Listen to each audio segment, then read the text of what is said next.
Hello students, सभी को good morning.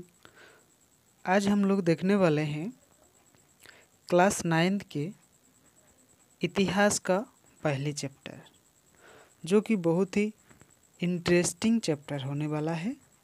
और ये चैप्टर में बहुत कुछ आप लोगों को सीखने को मिलेगा। जो इस चैनल में नए स्टूडेंट जुड़े हैं वो इस चैनल को सब्सक्राइब करें, ताकि जो हम स्टडी आप लोगों को करा रहे हैं उसका नोटिफिकेशन आप लोगों को सबसे पहले मिलेगा। और अपने अपने दोस्त को ये वीडियो आप लोग शेयर करिए, ताकि उसको भी इसका लाभ मिल सके। तो हम लोग शुरू करेंगे। तो चलिए देखते हैं।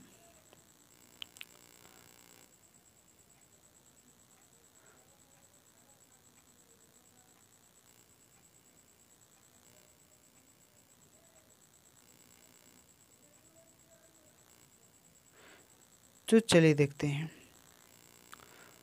14 जुलाई 1789 को सुबह के समय फ्रांस के पेरिस नगर में आतंक का माहौल था।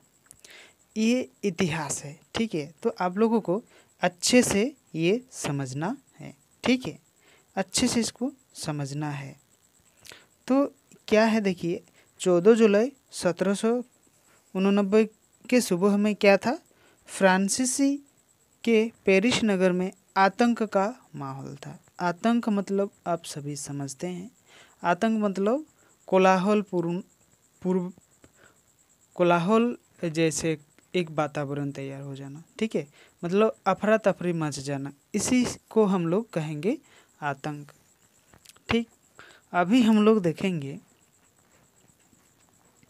सम्राट ने सेना को शहर में प्रवेश करने का आदेश दे दिया था। आज सेना को क्या किया था, अपने शहर में उसको प्रवेश करने का आदेश बल्कि दे दिया था कि अपने शहर में आप लोग आ जाइए, इस तरह से, या वहाँ पहुँच जाइए। यह अफवाह फैल गई थी कि वह सेना को नागरिक पर गोलियां चलाने का आदेश देने वाला है। और यह अफवाह फैल गई थी कि नागरिक पर गोलियां चला दे। यह आदेश सभी को सूचना जो है मिल गई थी, ठीक। तो 7,000 लगभग मर्द और औरतें टाउन हॉल के सामने इकट्ठे हुए थे। कितने? 7,000 जो है ये लोग वहाँ इकट्ठे हुए थे। उन्होंने एक जन सेना का गठन किया। और सभी ने क्या किया, एक जन सेना का। अगर जनता चाहती है, अगर हम लोग इस तरह से नहीं बचेंगे तो मुश्किल है, तो हम लोग को क्या करना है, सभी एक जन सेना का आयोजन करना है। इस तरह से हथियारों की खोज में वे अनेक सरकारी भवनों में ज़बरदस्ती घुस गए। और वो लोग क्या किए थे, अपने हथियार की खोज में, जो कि सरकारी जो भवन है उसमें वो लोग घुस गए थे कि इस जगह से हम लोग क्या करेंगे, हथियार को निकालेंगे। तो इस तरह से वो लोग वहाँ घुसे थे।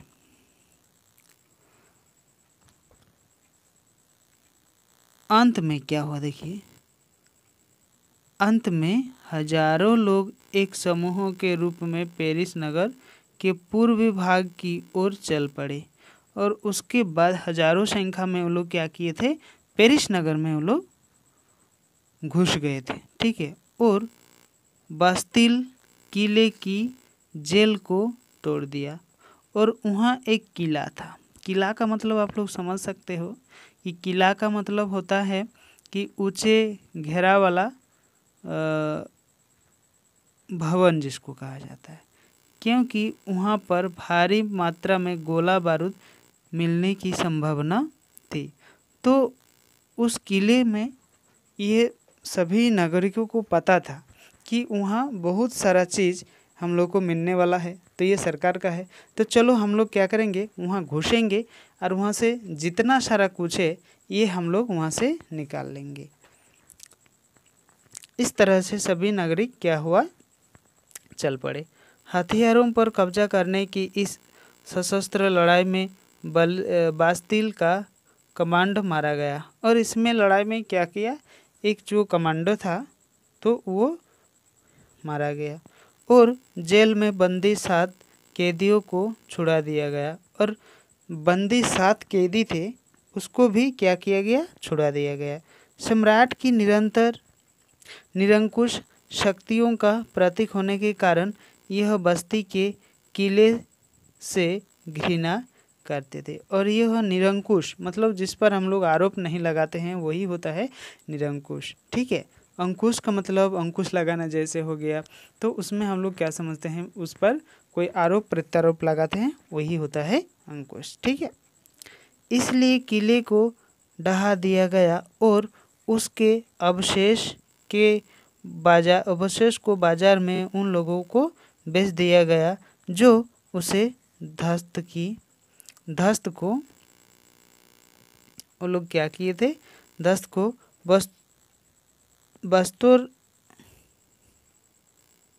बस्तौर स्मृति चिन्ह जोकर रखना चाहते थे। मतलब ये चीज़ वो लोग क्या करना चाहते थे, अपने जैसा बनाकर उसको संजय कर चिन्हित रूप से उसको रखना चाहते थे। इस घटना के बाद कई दिनों में पेरिस तथा देश के देहाती क्षेत्रों में सेना और नागरिक के बीच कोई और संघर्ष हुए। और उसी समय गांव देहात में और सेना के बीच में बहुत सारा झगड़ा जो है ये होने लगा। अधिकांश नागरिक पावरोटी की कीमतों में कोई गए और वृद्धि का विरोध करने लगे। और पावरोटी की जो कीमत में वृद्धि हुई इस पर क्या करने लगा, विरोध की, इस चीज़ का मूल्य इतना बढ़ा क्यों। ठीक है, तो इस तरह से जैसे अभी हमारे सरकार जो है, केंद्र सरकार है, राज्य सरकार है, तो बहुत सारा चीज़ का जो मूल्य है वो बढ़ गया है, तो उसको देखते हुए नागरिक जो है ये भड़क उठे हैं। ठीक है, कि इतना सारा दाम कैसे बढ़ गया, तो इस तरह से वहाँ पर भी हुआ था। बाद में इस दौर का अवलोकन करते हुए इतिहासकारों ने इस घटना को एक लंबे घटनाक्रम की ऐसी आरंभिक कड़ियों के रूप में देखा, तो वह जिसकी परिस्थिति फ्रांस के सम्राट जो कि 1014 को क्या कर दी गई, फांसी दी जाने में हुई। ठीक है, तो इसको क्या किया, फांसी दे दिया गया था। हालांकि उस समय अधिकांश लोगों को ऐसे किसी परिणाम की उम्मीद नहीं थी। यह क्यों और कैसे हुआ, मतलब जब उसको फांसी दी गई थी तो उन लोगों को ये पता नहीं था कि ये चीज़, वो लोग सोचते थे कि ये चीज़ नहीं होने वाला है, लेकिन यह हो गया तो यह दुख की बात है। तो इस तरह से वो लोग क्या किया, सोचने लगा। ठीक है, अभी हम लोग देखेंगे इसका नेक्स्ट पार्ट को। ये जो पॉइंट्स है, ये पॉइंट्स आप लोग देख पा रहे हो, ये पॉइंट्स क्या है,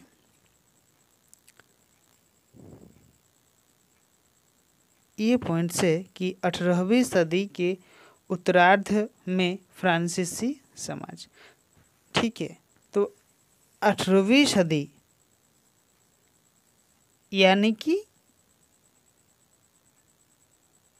जैसे हम लोग अभी कौन सा सदी चल रहा है, 21वीं सदी, मतलब साल क्या है, 2000 है, तो 2000 में 21वीं सदी और 20वीं सदी कब, 1900 साल से पूरा 1900 साल। ठीक है, तो इस तरह से इसको हम लोग समझ सकते हैं। चलिए देखते हैं। बूर्बो राजवंश की लुई 1014 सन 1774 में फ्रांस का शासक बना। उस समय यह केवल 20 साल का था। कितने साल का? 20 साल, मतलब 20 साल का। और ऑस्ट्रिया की राजकुमारी मेरी एंटोइनेट से उसका क्या हो गया? विवाह हो गया। सन यानी कि उसी सन शासन की बागडोर क्या किया?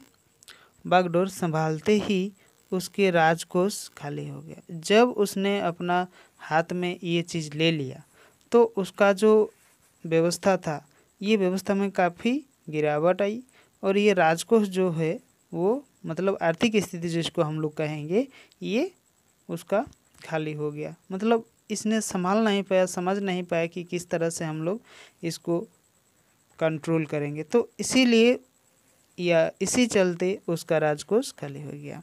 दीर्घकालीन युद्धों के कारण फ्रांस के वित्तीय संसाधन समाप्त हो गए और वहाँ बहुत दिनों तक क्या हुआ? युद्ध चला।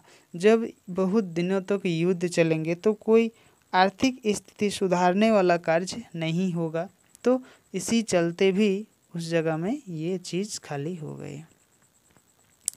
वर्साय के विशाल महल और राजदरबार की प्राचीन शानो शौकत को बनाए रखने की फिजूल खर्ची को बोझ अलग से था और इधर उधर जो साज शौकन है, इसको बनाए रखने के लिए उन लोगों को एक अलग से खर्चा दिया जाता था। लुई 1014 के शासनकाल के दौरान फ्रांस ने अमेरिका में स्थित 13 ब्रिटिश उपनिवेशों को साझा शत्रु ब्रिटेन से स्वतंत्रता प्राप्त करने में उसकी मदद की थी। हम लोग देखेंगे कि फ्रांस ने अमेरिका में स्थित 13 ब्रिटिश उपनिवेशों को क्या किया था? साझा शत्रु। साझा का मतलब इधर भी उधर भी, दोनों तरफ, ठीक है। इस युद्ध का कारण फ्रांस पर 10 अरब लीवरे से भी अधिक का कर्ज और बढ़ गया, जबकि 2 अरब लीवरे का कर्ज फ्रांस पर पहले से ही चढ़ा हुआ था। उसमें जितना कर्ज था 10 अरब लीवरे था, उससे और भी पहले 2 अरब चढ़ा हुआ था। सरकार से यह कर्जदाता अब 10% की ब्याज मांगने लगे थे। जब इतना सारा बढ़े थे तो उन लोगों ने बोला कि हम लोग को सूद चाहिए बहुत ज़्यादा, इतना कम सूद में हम लोग कम नहीं करेंगे। इस तरह से परिस्थिति में फ्रांसीसी की सरकार अपने बजट का बहुत बड़ा हिस्सा दिन प्रतिदिन बढ़ते जा रहे थे और उसका जो ये था, ये बहुत ज़्यादा बढ़ने लगा था। ठीक, अभी देखेंगे हम लोग ये एक क्या बोलते हैं उसको, वंशावली जिसको कहा जाता है, या फिर जो बाद में आए वही। प्रथम कौन आए थे? देखिए, प्रथम आए थे प्रथम एट्रेट, उसके बाद पादरी वर्ग, उसके बाद द्वितीय एट्रेट में कुलीन वर्ग, तृतीय एट्रेट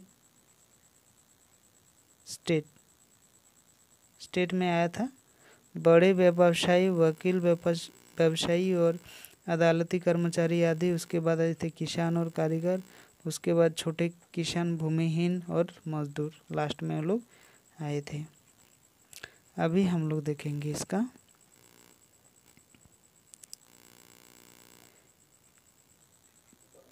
देखिए, तीसरे स्टेट के प्रतिनिधि खुद को क्या समझते थे? देखिए, संपूर्ण फ्रांसीसी की जनता का प्रवक्ता समझते थे और 20 जून को वे सभी प्रतिनिधि वर्साई के एक इंडोर टेनिस कोर्ट में जमा हुए और उन्होंने अपने आप को नेशनल असेंबली घोषित किया और शपथ ली कि जब तक सम्राट की शक्तियों पर अंकुश लगाने वाले संविधान तैयार नहीं किया जाए तब तक यह असेंबली भंग नहीं की जाएगी। मतलब यहाँ पर समझने के लिए यह बात है कि जब उसने इस चीज़ को लगाया कि सभी के ऊपर गोली बरसाया जाए तो सभी जनता क्या किया था, एक साथ इकट्ठा होके एक नेतृत्व गठन या सैनिक गठन किया और वो लोग ये मांग करने लगे जब तक ये संविधान नहीं बनेगा कि उसको इस चीज़ से रोका जाए, शक्ति को अंकुश लगाया जाए। मतलब ये चीज़ जब तक नहीं होगा तब तक हम लोग ये संविधान जो है ये भंग नहीं करेंगे। इस तरह से वो लोग जोर शोर से कर रहे थे। तैयार नहीं किया जाए जब तक यह असेंबली भंग नहीं हो जाएगी। उसका नेतृत्व मिरावियो और आवेसिये नाम के दो नेताओं ने किया और मिराशियो कुलीन परिवार के पैदा हुआ था और लेकिन यह सामंती विशेष अधिकारों वाले समाज की था और यह विशेष अधिकारी सामंती समाज के थे और उसने अपनी एक पत्रिका निकाली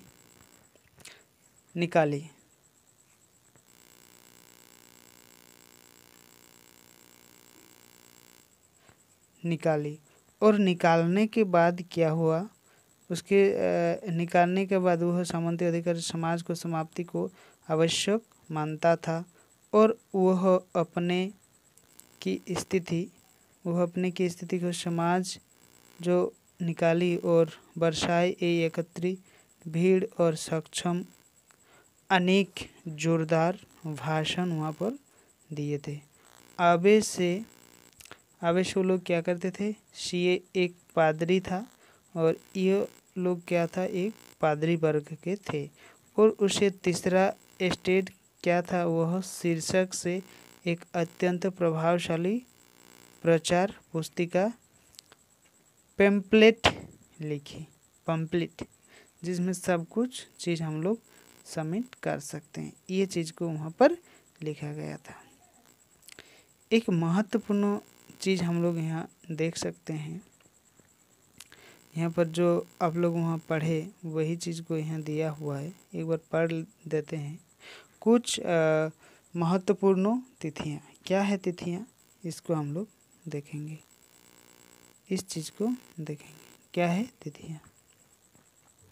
1774 ईस्वी में वर्ष लुइस 1014 फ्रांस का राजा बना। सरकारी खजाना लगभग खाली हो चुका था और प्राचीन राजतंत्र के समाज के असंतोष लगातार बढ़ता जा रहा था।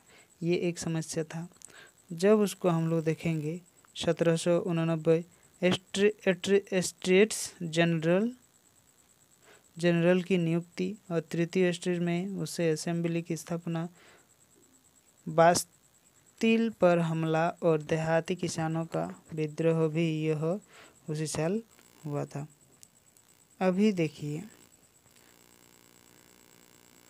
1991 इसी वर्ष साम्राज्य की शक्तियों को सीमित करने और सभी मनुष्यों को मूलभूत अधिकार प्रदान करने के लिए फ्रांस का संविधान बनाया गया था और 1792 से 93 फ्रांस के गणराज्य बना और राजा का सिर काटकर उसे मौत के घाट उतार दिया और उसी वर्ष जैकोबिन गणराज्य का पतन हुआ और फ्रांस पर डायरेक्टरी का शासन लागू हुआ और 1804 में नेपोलियन फ्रांस और सम्राट बनकर यूरोप के विशाल भूभाग पर अधिकार कर लिया। 1815 में वाटरलू का युद्ध नेपोलियन की हार हुई। अभी हम लोग देखेंगे इसका जो भाग है, इसको देखिए। जिस समय नेपोलियन असेंबली संविधान का प्रारूप तैयार करने में जुटी हुई थी उस समय पूरे फ्रांस का आंदोलन चल रहा था। मतलब उसको संविधान से जब तक कोई नियम नहीं लागू होगा कि वो जो निर्णय दिया है कि उसको पूरा जनता के ऊपर गोली बरसाई जाए, ये अपने से दिया है सरकार की तरफ से, लेकिन ये संविधान में लागू होना चाहिए कि उसको बंद किया जाए। इस तरह से ये लोग करना चाहते थे।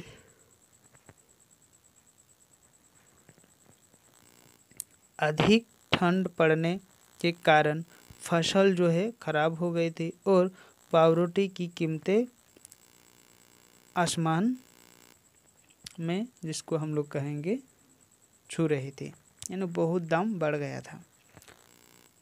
बेकरी मालिक स्थिति का फ़ायदा उठाने के लिए उसे जमाखोरी में जुटे हुए थे और बेकरी की दुकानों पर घंटे इंतज़ार करने के बाद गुस्साई औरतों का भी जो भीड़ था उसने दुकानों पर धावा बोल दिया। जब औरतों को गुस्सा आता था तो वो लोगों ने क्या किया, उसने धावा बोल दिया कि चलो इसको हटाओ यहाँ से। इस तरह से वो लोग वहाँ करते थे।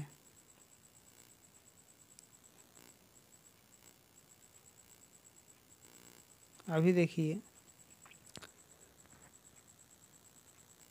फ्रांसीसी सम्राट ने सेना को पेरिस में घुसने का आदेश दे दिया था और वहाँ पर घुसने का जो आदेश है ये दे दिया था।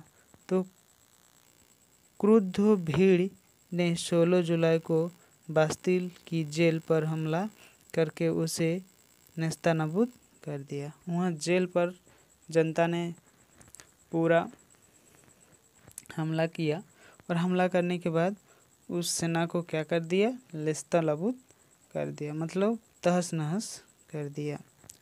फ्रांस के प्रत्येक गांव में यह अफवाह फैल गई थी कि जागीरदारों ने भाड़े पर लुटोरों के गिरोह बुला लिए और वह पक्की फसलें को बर्बाद करने के लिए निकल पड़े। ये मतलब बहुत अफवाह फैले थे और खूब अन्यायपूर्वक कार्य जो है यहाँ होने वाले थे। कई जिलों में भयभीत किसानों और कुदालों पर बेलची से ग्रामीण किलो जो है यानी पर क्या किया था, आक्रमण करने के अन्न भंडारों को लूट लिया और लगान संबंधी दस्तावेज जो था वो जला दिया। यानी कागजात जिसको हम लोग कहेंगे, उसको क्या किया था, जला दिया था, जला दिया। ठीक, कुलीन वर्ग जो लोग था उन लोगों ने क्या किया, देखिए कुलीन जो है ये बड़ी संख्या में अपनी जागीर को छोड़कर दूसरे देश में भाग गए। यहाँ जो कुलीन लोग थे वो लोग यहाँ से भागे और दूसरे देश में वो लोग चले गए। अपने विद्रोह प्रजा की शक्ति से भयभीत होकर अंत में लुई जो 1040 है वह नेशनल असेंबली को मान्यता दे दी और यह भी मान लिया कि उसकी शक्तियों पर अब संविधान का अंकुश होगा। तब उससे बाद में लगा कि हाँ, जो संविधान बना है ये मेरा आदेश पर अंकुश लगा सकता है, मतलब उसमें रोक सकता है संविधान के आधार पर। 4 अगस्त 1789 की रात को नेशनल असेंबली ने करो कर्तव्यों का संबोधन वाली सामंती का जो व्यवस्था के उन्मूलन का आदेश क्या किया, पारित कर दिया। पादरी वर्ग को भी अपने विशेषाधिकार छोड़ देने के लिए विवश हो गए थे। तो ये लोग भी उसको छोड़ने के लिए क्या हो गए थे, विवश हो गए थे कि नहीं, इसको छोड़ना ही है। सभी प्रकार के धार्मिक कर समाप्त कर दिए और चर्च के स्वामित्व वाले जो भूमि है, ठीक है, उस भूमि के सरकार को जब्त कर ली और यह भूमि सरकार ले लिए थे। इस तरह कम से कम 20 अरब लिवरे की संपत्ति पर सरकार का अधिकार हो गया। जैसे हम लोग कहेंगे अभी भी हमारे गांव घर में जो बहुत सारा ऐसा ज़मीन है जो कि सरकार के हाथ में ही रहती है। तो आज के लिए बस इतना ही। ये पहला चैप्टर का पार्ट 1 है। इसका पार्ट 2 देखने के लिए इसका जो लिंक हम देंगे पार्ट 2 में, तो ये भी वीडियो भी आप लोग देख सकते हैं। और जो नए स्टूडेंट है वो इस चैनल को सब्सक्राइब करें ताकि आने वाले जितने सारे वीडियो अपलोड होगा उसका नोटिफिकेशन आप लोग को सबसे पहले मिलेगा। तो बस आज के लिए इतना ही। Thank you.